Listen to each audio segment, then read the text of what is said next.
Hey everyone, welcome back. I'm Joe, and today we're going to do something just a little bit different. Instead of building something from scratch, we're going to take this old piece of junk and we're going to give it some new life.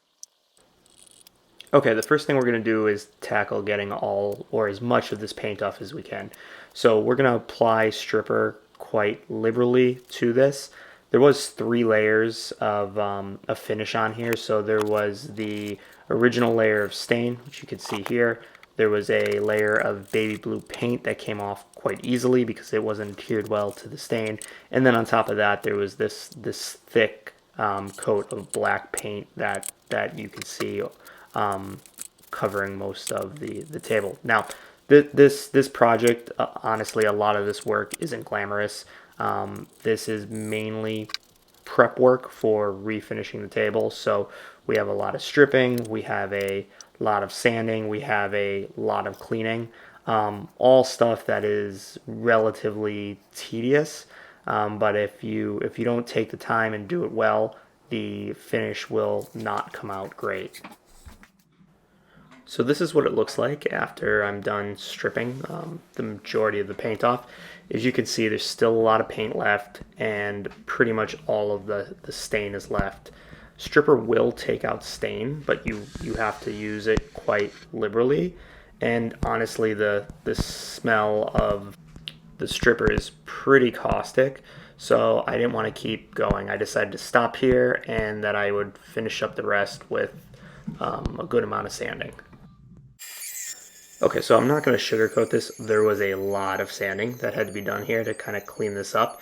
And since this is a finished piece, there's lots of corners and crevices that you have to get into. So the sanding was quite time consuming.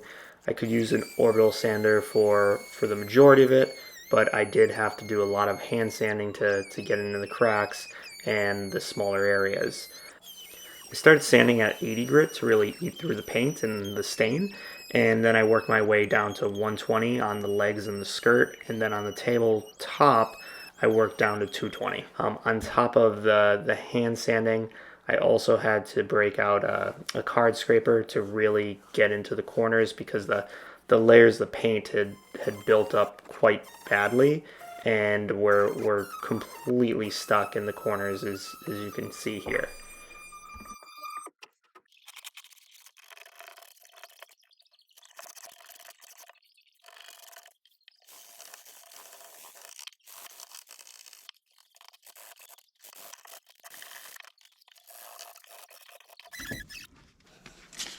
So after the sanding was done, there wasn't a whole bunch of prep work that needed to be done to paint.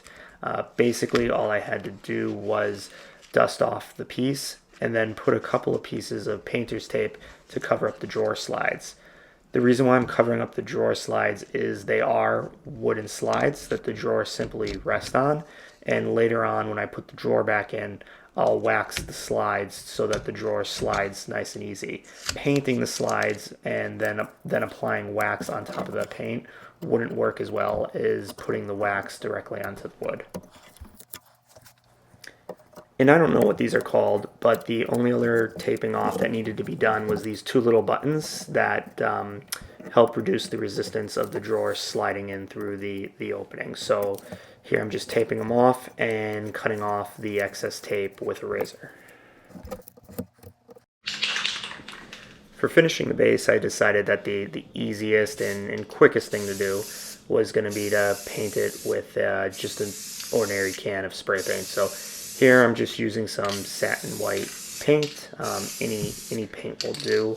And I'm using the satin for the first couple of coats, and then I'll switch over to something with a little more gloss for just a little bit more protection. And I had this giant box lying around, so it seemed to make the perfect little impromptu paint booth in my garage, so that I could do this at night in my garage rather than outside.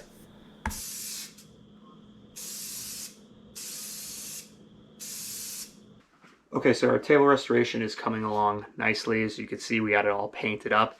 I did end up doing, I think it was a total of 5 coats, and I sanded in between every coat just so that I could get it as smooth as possible.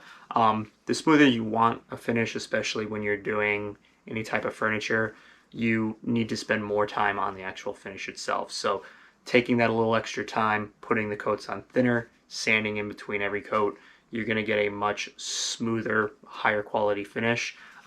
Even if you're using a very cheap finish like spray paint, like I was using, you put in the time, you'll get a better quality finish in the end.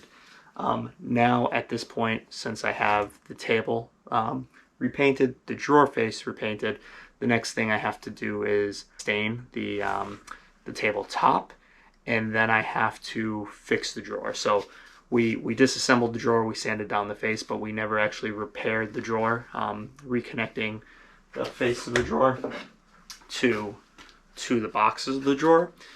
Now, the drawer box, this is the one thing that I'm actually not going to restore at all. I think there's some value in knowing that this was an older piece. So this way, when you open up the drawer, you will see the original age of the piece. As well, it's still going to contain all of the original information on where the piece was built, specifically identifying that it was built in Boston. So for this, what I'm not even going to lightly sand this or anything. I'm going to leave this exactly as is, and I'm just going to reattach the drawer front to the front. So let's get into finishing the top, and then we'll put the drawer back together. So my camera shifted angles here on me without me realizing it, so just bear with me for a second. The drawer front was originally attached with dovetails, and while they weren't hand-cut dovetails, they were machined, but nothing actually broke. The drawer face somehow popped out. So it was just an easy matter of separating the drawer sides a little bit to give some space to push the dovetails back together, adding some glue, and then clamping everything together. Okay, to finish the top, we're going to be using this Minwax wood finish in this classic gray color. Now this is a solid stain, so basically what that means is it's kind of a hybrid between a paint and a stain. So you do get some absorption into the wood, but it's also really thick, and it's going to get you your coverage in one coat in most cases. And it does leave a film on the top that also reduces the amount of grain that you're going to see.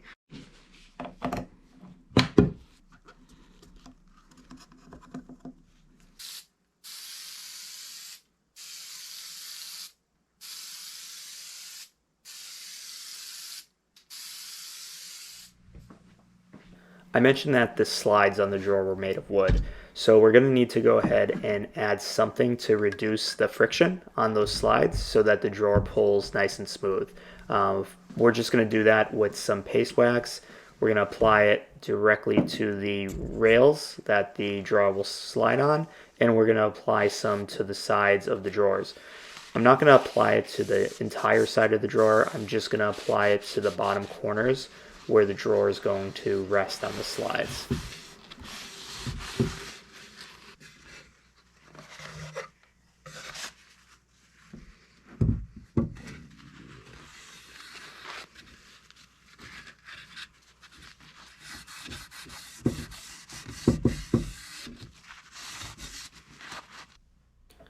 Okay, getting really close to the end here, we're gonna screw on the new knob that my wife picked out for the drawer, and then we're gonna give the drawer a quick test before we move on to the last thing, which will be securing the top back to the table.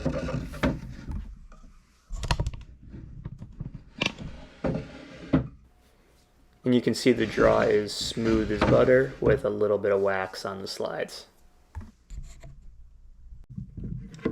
And finally, putting the top back on is as simple as just reusing the original screws and screwing back up through the pocket holes into the original holes in the table, and everything lines back up perfectly. Thanks for watching, everyone. If you like this video, please go ahead and give me a thumbs up, and if you haven't already, please consider subscribing.